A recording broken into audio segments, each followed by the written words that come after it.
In this very powerful story and speech by speaker Salon Alum, Dr. Kristina Hallett, she shares her personal story about facing her own beliefs about compassion, while also demonstrating why being clear on your point of view is so important when you're delivering a keynote.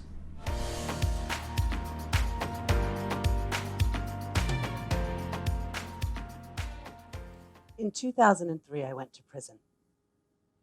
And while I was there, I met my future husband. Relax. He was the deputy warden, and I was the director of psychological services for the largest men's prison in our state. I was a single mom, and my prior job had been eliminated. But I'd worked with gang members in juvenile detentions before, and so in my mind, I was just going to work with older versions of the kids that I already knew. Those teenagers had a hard exterior, but relationship building is my strength. So I figured with a little patience and a low startle response, it would be fine. Now, in 2003, the death penalty was still in effect in my state, and there were 10 men serving sentences on death row. The death penalty was repealed in 2012, 7 years after the execution of a serial rapist murderer. Working with an inmate on death row and supporting his choice to proceed with execution pitted my moral belief in the sanctity of life against my ethical belief in the sanctity of choice, and in the face of my soul-deep repugnance of rape and murder. Acknowledging and accepting our human frailty and the bonds of our common humanity, that's what allows us to shift from judgment and disavowal to compassion and connection, even in the face of tragedy. Blame, whether of ourselves or someone else, inhibits growth and fulfillment. Respect and dignity. That's what begins to form the bridge between the unfathomable and horrific and the unimagined but very real breadth of humanity. An opening to self-compassion makes a difference in how we deal with others and how we deal with ourselves. And it releases us from the covert judgment that colors our compassion for others.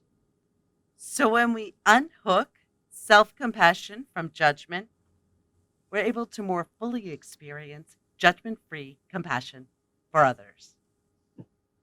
The Center for Compassion and Altruism Research at Stanford defines compassion as concern for the well-being of others. It's about feeling for, not feeling the feelings of someone else.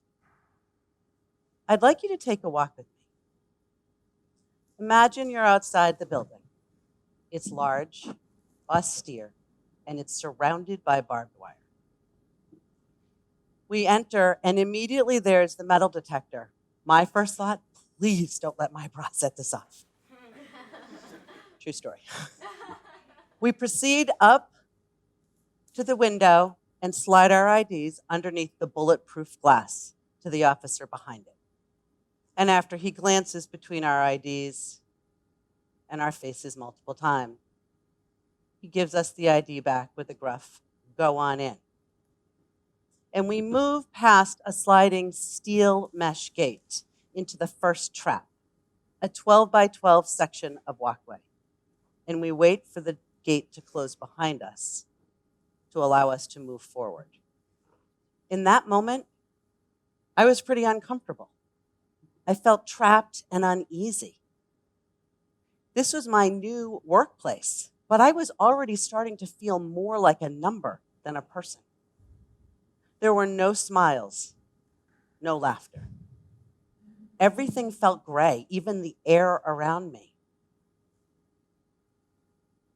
And I didn't know it then, but that moment set in motion a completely new understanding of the universal need for compassion. Compassion for myself, for those in my life, and for the people that I would meet throughout this experience. We walk through another trap and another, And then as we enter the third, a voice out of nowhere says, "Where are you going?" And before we can even think to answer, the gate in front of us opens, allowing in an officer and a man in cuffs and shackles. Now, the officer is busy on his radio and looking at his watch, and he completely misses the leer that the man in cuffs is giving me. In that moment, my thoughts were centered all around me. Not what was going on, but me and this decision that I had made as a single mom to work in a supermax prison facility. What was I thinking?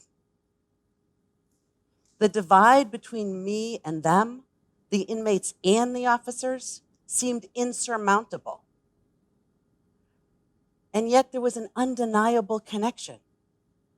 We were three human beings with the same nervous system, bodily functions, range of emotions, feelings. In a split second, I realized that I had joined with the myth of us versus them, feeling that I'd lost the respect and dignity that are my right as a human being and becoming a faceless, nameless number. And I knew I had a choice. I could stay where I was, or I could be conscious, compassionate, and empathetic. I could harden my heart, or I could acknowledge the common bonds of our humanity. This was day one.